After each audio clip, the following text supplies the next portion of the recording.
21ಕ್ಕೂ ಅಧಿಕ ಬಾರಿ ಚಾಮರಾಜನಗರಕ್ಕೆ ಭೇಟಿ ಕೊಡ್ತಾ ಇದ್ದೀರಾ. ಚಾಮರಾಜನಗರದ ವಿಶೇಷವಾದಂತಹ ಪ್ರೀತಿ ಕಾಳಜಿ ನಮಗಿದೆ.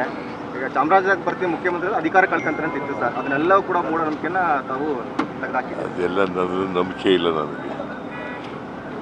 ಚಾಮರಾಜನಗರಕ್ಕೆ ಬಂದರೆ ಅಧಿಕಾರ ಕಳ್ಕೊತೀವಿ ಅನ್ನೋದರಲ್ಲಿ ನಂಬಿಕೆ ಇಲ್ಲ. ನಾನು ಮೂಢನಂಬಿಕೆಗಳಲ್ಲಿ ನಂಬಿಕೆ ಇಟ್ಕೊಂಡಿದ್ದೀನಿ. ಅದರಿಂದ ಚಾಮರಾಜನಗರಕ್ಕೆ ಅನೇಕ ಸಾರಿ ಬಂದಿದ್ದೀನಿ. ಮಾದೇಶ್ವರನ ಬೆಟ್ಟಕ್ಕೆ ಹೋಗಿದ್ದೀನಿ, ಗುಡ್ಲುಪೇಟೆಗೂ ಬಂದಿದ್ದೀನಿ. ಚುನಾವಣೆ ಬಂದಿರಲಿಲ್ವಾ? ಹೌದು. ಮತ್ತೆ ಇಲ್ಲಿ ಬಂದಾಗಲೆಲ್ಲ ಅಧಿಕಾರ ಗಟ್ಟಿಯಾಗುತ್ತೆ ಅಂತ ಹೇಳಿದ್ರಿ, ಕುರ್ಚಿ ಗಟ್ಟಿಯಾಗುತ್ತೆ ಅಂತ ಹೇಳ್ತಾ ಇದ್ರಿ. ಅಂದರೆ ಸುಮ್ಮನೆ ತಮಾಷೆಗೆ ಹೇಳಿದೆ ಅಷ್ಟೇ, ಬಟ್ ನಾಟ್ ಸೀರಿಯಸ್ ಅಬೌಟ್. ಅದ್ರ ಬಗ್ಗೆ ಸೀರಿಯಸ್ ಆಗಬೇಡಿ, ಸುಮ್ಮನೆ ತಮಾಷೆಗೆ ಹೇಳಿ. ನನಗೆ ಪ್ರಾಸಂಗಿಕವಾಗಿ ಹೇಳಿದ್ದದು. ಅಧಿಕಾರ ಹೋಗ್ತದೆ ಅಂತಾರೆ, ನನ್ನ ಅಧಿಕಾರ ಗಟ್ಟಿನೇ ಆಗ್ತಾ ಇದೆ ಅಂತ ಹೇಳಿದೆ. ಶಾಸಕ ಹ್ಯಾರಿಸ್ ಅವ್ರ ಮನೆ ಮೇಲೆ ಇಡಿ ರೈಡ್ ಆಗಿದೆ ಸರ್. ನಲ್ಪಾಡ್ ಅವ್ರ ಮನೆ ಮೇಲೆ ಇಡಿ ರೈಡ್ ಆಗಿದೆ.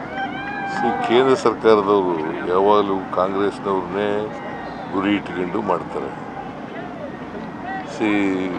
BJP-ಯವರು ಮೇಲೆ ಮಾಡ್ತಾರ, ಮನೆ ಮೇಲೆ ರೈಡ್ ಮಾಡ್ತಾರ. ತಮ್ಮ ಗ್ಯಾರಂಟಿ ಯೋಜನೆಗಳನ್ನ ಎಲ್ಲಾ ಪಕ್ಷಗಳು ಮತ್ತು ಎಲ್ಲಾ ರಾಜ್ಯಗಳು ಕಾಪಿ ಮಾಡ್ತಾ ಇದ್ದಾರೆ. ತಮ್ಮ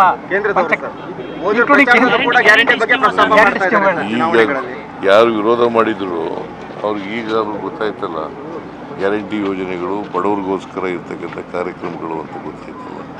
ಸರ್, CM ತಮ್ಮ ಕ್ಷೇತ್ರದ ಸತ್ತವ್ರಿಗೆ ಮಾತ್ರ ಪರಿಹಾರ ಕೊಡ್ತಿದ್ದಾರೆ, ಬೇರೆ ಕ್ಷೇತ್ರಗಳಲ್ಲಿ ಸತ್ತವ್ರಿಗೆ ಪರಿಹಾರ ಕೊಡ್ತಿಲ್ಲ ಅಂತ JDS ಶಾಸಕ ಪತ್ರ ಬರ್ತಿದ್ದಾರೆ ಸರ್ ನಿಮಗೆ. ಯಾರು? ಶರಣ್ಗೌಡ ಕಂದಕೂರ್. ಶರಣ್ಗೌಡ ಕಂದಕೂರ್ ಎಲ್ರಿಗೂ ಕೊಡ್ತೀವಿ ಸರ್. 6 ಜನ ಸತ್ತಲ್ಲ ಸರ್, ಮೊನ್ನೆ 6 ಜನ ಸತ್ತಲ್ಲ ಸರ್, ಅವರಿಗೆ ಪರಿಹಾರ ಕೊಟ್ಟಿದ್ದಾರೆ 5 ಲಕ್ಷ.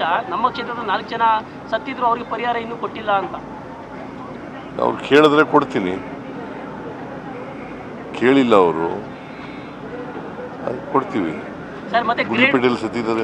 ಗುಂಡ್ಲುಪೇಟೆಯಲ್ಲಿ ಅಲ್ಲಿ ನಾರ್ತ್ ಕರ್ನಾಟಕ ಗುರುಮಟ್ಕಲ್ ಸರ್, ಗುರುಮಿಟ್ಕಲ್ ಯಾದಗಿರಿ ಗುರುಮಿಟ್ಕಲ್ ಬಂದು ಅವ್ರು MLA ಬಂದು ನನಗೆ ಕೇಳಿದ್ರೆ ಕೊಡ್ತೀನಿ, ಅಥವಾ ನಮಗೆ ಗೊತ್ತಾದರೂ ಕೂಡ ಕೊಡ್ತೀವಿ. ಸರ್, ಕಾಂಗ್ರೆಸ್ ಪಕ್ಷದವರು ಮಹಿಳಾ ವಿರೋಧಿಗಳಂತೇಳಿ ದೇಶಾದ್ಯಂತ BJP-ಯವರು ಒಂದು ರ್ಯಾಲಿ ಸ್ಟಾರ್ಟ್ ಮಾಡಿದ್ದಾರೆ. BJP-ಯವರೇ ಮಹಿಳಾ ವಿರೋಧಿಗಳು. ಮಹಿಳಾ ಮೀಸಲಾತಿಗೆ ಯಾವಾಗ ಶುರುವಾದ್ದು ಮಹಿಳಾ ಮೀಸಲಾತಿ? 73, 74 ಅಮೆಂಡ್ಮೆಂಟ್ ಮಾಡಿದವ್ರು ಯಾರು? ಅದನ್ನು ವಿರೋಧ ಮಾಡಿದವ್ರು ಯಾರು? 73, 74 ಅಮೆಂಡ್ಮೆಂಟು ಮಹಿಳಾ ಮೀಸಲಾತಿಯನ್ನು ಲೋಕಲ್ ಗೌರ್ಮೆಂಟ್ಸ್ಗಳಲ್ಲಿ ಕೊಡಬೇಕು ಅಂತ ಮಾಡಿದವರು ಕಾಂಗ್ರೆಸ್ನವರು. ಅದನ್ನು ರಾಜ್ಯಸಭೆಯಲ್ಲಿ ಕೆಡುವುದವ್ರು ಯಾರು?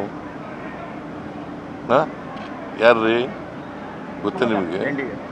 ಮತ್ತು ಇದನ್ನು ಮಾಡಿದವ್ರು ಯಾರು? 73rd, 74th ಅಮೆಂಡ್ಮೆಂಟ್ ಮಾಡಿದವ್ರು ಯಾರು? ರಾಜೀವ್ ಗಾಂಧಿಯವರು ಯಾವ ಪಾರ್ಟಿಯವರು? ಮತ್ತು ಅದನ್ನು ವಿರೋಧ ಮಾಡಿದವರು NDA ವಿರೋಧ ಮಾಡಿತ್ತು. NDA ಅಂದರೆ ಯಾರು? BJP. ಮತ್ತು ಅವರು ಈಗ ರಾಜಕೀಯ ಮಾಡಲಿಕ್ಕೋಸ್ಕರವಾಗಿ ಡಿಲಿಮಿಟೇಷನ್ನು ಸೇರಿಸಿ ತಂದಿದ್ದಾರೆ.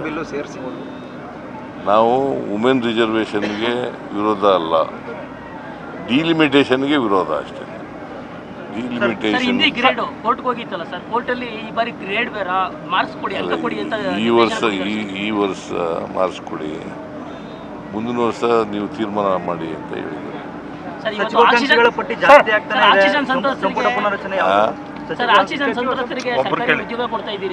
ಕೊಟ್ಟ ಭರವಸೆ ಈಡೇರಿಸ್ತಾ ಇದ್ದೀರಿ, ಯಾರು ತಪ್ಪಿತಸ್ಥರು ಅನ್ನೋದೇ ಗೊತ್ತಾಗಲ್ಲ. ತಪ್ಪಿತಸ್ಥರ ವಿರುದ್ಧ ಯಾವುದೇ ಒಂದು ಕ್ರಮವಾಗಿಲ್ಲ ಸರ್. ಮೈಸೂರು DC ವಿರುದ್ಧ ತಮ್ಮ ಭರವಸೆ ಈಡೇರಿಸ್ತಾ ಇರ್ತವೆ, ಏನು ಭರವಸೆ ಕೊಟ್ಟಿದ್ದೀರಿ ಅವಾಗೆಲ್ಲ ಇವತ್ತು ಕೊಡ್ತಾ ಇದ್ದೀರಿ, ಬಟ್ ತಪ್ಪಿತಸ್ಥ ಯಾವ್ದು ಅನ್ನೋದೇ ಗೊತ್ತಾಗಲ್ಲ ಇದುವರೆಗೆ. ತಪ್ಪಿತಸ್ಥರು ಅಂದರೆ ಆಕ್ಸಿಜನ್ ದುರಂತದಲ್ಲಿ ಆಕ್ಷನ್ ತಗೊಳಕ್ಕೆ ಅಧಿಕಾರಿಗಳು ಅಲ್ಲಿ ಹೇಳ್ತೀನಿ, ಅಧಿಕಾರಿಗಳ ಜೊತೆ ಮಾತಾಡ್ತೀನಿ. ಅಲ್ಪಸಂಖ್ಯಾತರಿಗೆ ಹೈಕಮಾಂಡಿಗೆ ಪತ್ರ ಬರೆದಿದ್ದಾರೆ ಸರ್, ಹಾಗಾಗಿ ಅದ್ರ ಬಗ್ಗೆ ಏನು ರಿಯಾಕ್ಷನ್ ಸರ್? ಏನಂತ? ಅದೇ ಅಲ್ಪಸಂಖ್ಯಾತ ಕಡೆಗಣಿಸ್ತಾ ಇದ್ದಾರೆ ಅಂತ, ಟಿಕೆಟ್ ದಾವಣಗೆರೆ ದಕ್ಷಿಣ ವಿಧಾನಸಭೆ ನಿಮ್ಮ ತಪ್ಪನ್ನ ತಿದ್ದುಕೊಳ್ಳಿ ಅನ್ಬಿಟ್ಟು ಏನೋ ಮುಖಂಡಗಳಿಗೆ ಪತ್ರ ಬರೆದಿದ್ದಾರೆ ಅಂತ ಸರ್. ಹೈಕಮಾಂಡು ತೀರ್ಮಾನ ತಗೊಳ್ಳುವಾಗ ಅಲ್ಪಸಂಖ್ಯಾತ ಲೀಡರ್ಗಳಿದ್ದರು, ಅವ್ರ ಎದುರುಗಡೆನೇ ತೀರ್ಮಾನ ಆಯಿತು, ಅವರು ಒಪ್ಕೊಂಡ್ರು. ಆಮೇಲೆ ಯಾಕೆ ಕೆಲವರು ವಿರೋಧ ಮಾಡಿದ್ರು? ಅದಕ್ಕೆ ಸರ್, 2 ಕ್ಷೇತ್ರದಲ್ಲಿ ಗೆಲ್ತೀರಾ ಸರ್? ಕಾಂಗ್ರೆಸ್ ಗೆಲ್ಲುತ್ತಾ ಸರ್? ಉಪಚುನಾವಣೆ 2 ಕ್ಷೇತ್ರ ಕಾಂಗ್ರೆಸ್ ಗೆಲ್ಲುತ್ತಾ? ಎರಡೂ ಕಡೆ ಗೆಲ್ತೀವಿ. Thank you.